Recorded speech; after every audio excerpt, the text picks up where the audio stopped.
You have $12 million, and the kid at the Ace Hardware register just asked if you want the 99-cent washers or the good ones. You take the 99-cent ones. They're the same washers. You've bought both. You know. Nobody in this store knows what you're worth. Not the kid at the register, not the manager who waves at you because you've been coming in for 11 years, not your neighbor Dale, who is somewhere in aisle 6 right now looking at drill bits and who will stop you in the parking lot to complain about his property taxes to a man who could buy his whole cul-de-sac before lunch. You're not hiding. Hiding takes effort. This is easier than hiding. This is just Tuesday. Here's the part people would never believe. You found out you crossed 12 million while standing in your kitchen in socks, eating cereal over the sink. A quarterly statement in your inbox. Subject line, Portfolio Summary, Q2. You opened it, read the number, finished the cereal, and rinsed the bowl. Then you drove to the hardware store because the gate latch on the back fence has been sticking since March, and $12 million does not fix a gate latch. A 99-cent washer fixes a gate latch. Let's back up 26 years because you didn't start here. You started as a guy with a Carhartt jacket and a job doing commercial HVAC in Columbus, Ohio. $31,000 a year, and you had one habit that everyone around you found either boring or annoying. You wanted to know where money went after it left your hand. Not in a genius way, in a stubborn way. When the company you worked for got bought, everybody in the break room complained. You went home and looked up who bought it, and what they paid, and why. When your landlord raised the rent, you looked up what he'd paid for the building. It was public record. It took 20 minutes. The number changed how you saw every rent check you'd ever written. He wasn't charging you what the apartment was worth. He was charging you what his mortgage plus profit was worth. You were the mortgage. You, personally, were the plan. That's the moment. Not a seminar, not a rich uncle. A 20-minute search at a kitchen table in 1999 that ended with one quiet thought. I'm on the wrong side of this arrangement. So you switched sides, slowly, in the least impressive way possible. You kept the HVAC job. You banked overtime. In 2002, you bought the ugliest duplex in a decent school district, dented siding, carpet the color of wet cardboard, for $68,000, and you lived in the downstairs unit while a tenant upstairs paid most of your mortgage. Your coworkers gave you a nickname for it, Slumlord Steve. They said it at lunch, grinning, and you grinned back and ate your sandwich, and their rent went up that year, and yours, effectively, went down. You did the repairs yourself. That's where the hardware store habit started. Toilets, water heaters, a roof patch in August that nearly killed you. Every dollar the duplex made went toward the next one. Second duplex in 2005. A fourplex in 2009 when the whole country was terrified and prices were on the floor and everyone told you that real estate was finished in America. You didn't argue with them. You've never once argued with anyone about money. You just closed on the fourplex. Index funds with the leftover cash. Nothing clever. Nothing you'd be embarrassed to explain to a 12-year-old. Buildings and boring funds held for decades while the loudest guys you knew rotated through crypto, day trading, a supplement business, and 2 divorces. Compounding is slower than every story ever told about it. 9 years in, you had $400,000 and a bad back. Nobody makes a movie about year 9. And there was a moment, one specific week, where the whole thing almost broke you. October 2008. You watched the funds you'd spent 6 years building drop by a third in what felt like an afternoon. Your tenant in Unit B lost his job and paid rent late for the first time in 4 years, standing in your doorway apologizing with his hat literally in his hands. Everyone at work was talking about pulling everything out, going to cash, gold, mattresses. You went home that Friday and sat in your truck in the driveway for a long time. Then you did the 20-minute thing again, the thing from 1999. You looked up what actually happens to people who sell everything at the bottom and what happens to the ones who don't. The answer was so lopsided it was almost funny. So on Monday, you didn't sell. You bought. Not heroically, just your regular amount, on the regular date, with your jaw tight. And you kept doing it every month while the news said the world was ending. Years later, you did the math on what those exact ugly months turned into, and it was more than the first decade of work combined. The worst year of your financial life turned out to be the most profitable thing you ever lived through. You've never told anyone that either. But somewhere around year 16, the line stopped crawling and started climbing. And by year 22, it was doing more in a good month than your old job paid in a year. And this is where your story splits off from the ones people imagine.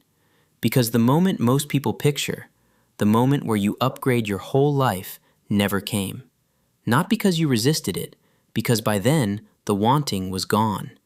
You'd spent 2 decades watching what wanting did to people. You watched a foreman you liked finance an $80,000 truck to impress a parking lot. You watched your cousin buy a boat that he used 4 times and paid for, monthly, for a decade. $480 a month, docked, in Ohio, under a tarp. You didn't judge them, you just took notes. And the note said, they don't own their stuff owns a piece of their paycheck forever. So, 12 million. What does it actually look like on a random Tuesday from the inside? It looks like a 2016 Silverado with 140,000 miles and a crack in the bumper you keep meaning to deal with. It looks like a house you paid off in 2014, 3 bedrooms, 1 story, in the same neighborhood as your tenants because you like being 10 minutes from your own buildings. It looks like a flip phone in a drawer that you keep as a backup and a smartphone with the screen cracked in the corner because the phone works, and a phone that works is a finished problem. It looks like the same breakfast at the same diner every Saturday. 2 eggs over medium, wheat toast, coffee, black, where the waitress, Donna, has never once had to ask, and where you tip like a man who remembers what her feet feel like at hour 9, because you do. The tip is the one place the money leaks out, and you let it. $12 on a $14 check. Donna thinks you're a retired maintenance guy with a decent pension. Donna is, in a way you could never explain without ruining it, correct. It looks like grocery shopping with a list on Wednesdays when the store is empty. Store brand where store brand is the same thing. Name brand where it isn't. You could buy the entire aisle. You buy what's on the list, not because you're disciplined. Discipline ran out years ago. Because after 2 decades, wanting what you don't need feels like putting on a coat that stopped fitting. It's not a rule anymore. It's just your size. But here's what nobody warns you about, and this is the real center of it. The strangest part of secret wealth isn't the discipline. It's the distance. Your buddy Rick got laid off in February. 56 years old, 30 years at the same distribution company, walked out with a box. You met him for breakfast at a diner, and he sat across from you, moving eggs around his plate, doing that thing men do where they narrate the numbers out loud so they don't have to say the word scared. 4 months of savings, a mortgage, a daughter's wedding in October. And you sat there, 3 feet away from him, with $12 million. And you couldn't say it. Not wouldn't, couldn't. Because the moment you say it, every conversation you'll ever have with Rick changes. Every breakfast becomes a loan application he isn't making. Every complaint he shares becomes something he's ashamed to say out loud. You've seen it happen. Not to you, to a guy you know who won a workplace injury settlement, $700,000, and told people. Within 2 years, he wasn't a person anymore. He was a fund. His sister stopped talking to him over a loan. His poker group dissolved. So instead you did what you could do quietly. You know the guy who owns the company that handles maintenance for your buildings? You made a call. 2 weeks later, Rick had an interview he thought came from a job board. And a month after that, he had a job. Less money than before, but a job, with insurance, 11 minutes from his house. He told you about it at breakfast, lit up like a kid, and said, "Man, sometimes you just get lucky." You said, "Sometimes you do." And you meant it. And you paid for his eggs. And he let you, because it was $11. And $11 is a number friends are allowed to be to each other. That's the arithmetic nobody teaches. $12 million. And the most it could safely do for a friend you've known 30 years was $11 and a phone call he can never find out about. Your wife knows the real number. She's the only one. Your kids know you're comfortable. They think that means the house is paid off and there's a college fund. And that's all they'll know until the estate plan says otherwise. Because your attorney was blunt about what visible money does to kids in their 20s, and you'd already watched it happen to your cousin's boys. The trusts are built. The paperwork is boring and airtight. If it all goes right, your grandchildren will be helped by a man they'll mostly remember for fixing things and over-tipping at breakfast. There's a Tuesday last winter you think about sometimes. Your furnace went out. Yours, the HVAC guy's furnace, which your wife found extremely funny. And while you were down in the basement with a flashlight, she called down asking if you wanted to just buy a new one. And you stood there holding a socket wrench, doing math you didn't need to do. Because a new furnace is $4,000, and you have $12 million. And the answer is obviously yes. But your hands were already inside the old one. 10 minutes later, it was a $40 igniter and a running furnace. And you came upstairs weirdly happy. And she looked at you and said, "You know we could have just bought one." And you said, "I know." And you both understood that wasn't the point. And neither of you could quite say what the point was. And it didn't matter. The furnace runs. There are costs to this. Be honest about them. When your daughter got into Ohio State, she sat at the kitchen table with the spreadsheet of loans, scholarships, and work study hours, planning it out the responsible way, because that's how she was raised. And you had to sit there and let her worry for 20 minutes, actually worry, chewing her pen, before saying, as casually as you could manage, that you and her mother had been putting a little aside since she was born, and tuition was handled. She cried. She hugged you and said she had no idea. That was the point. And also, in the moment her arms were around your neck, it felt strangely like something you'd stolen from her. 4 years of knowing she'd be fine, traded away so she'd become the kind of person who makes a spreadsheet. You still don't know if that trade was right. You'd make it again. You still don't know.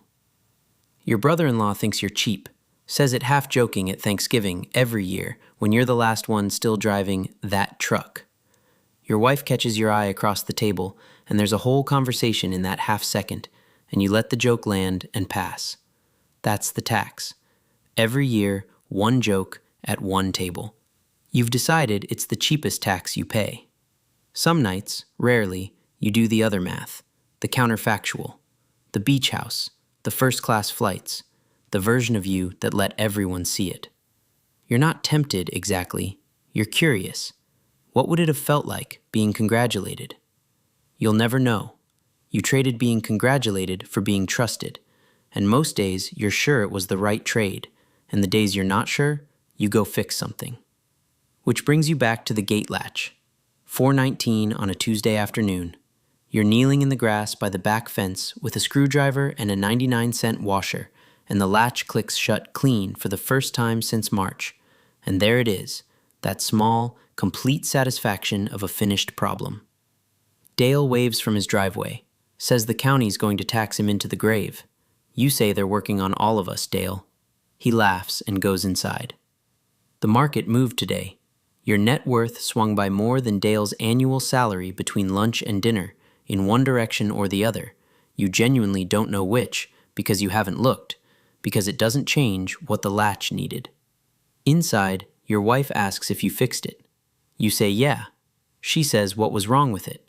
You say worn washer, 99 cents.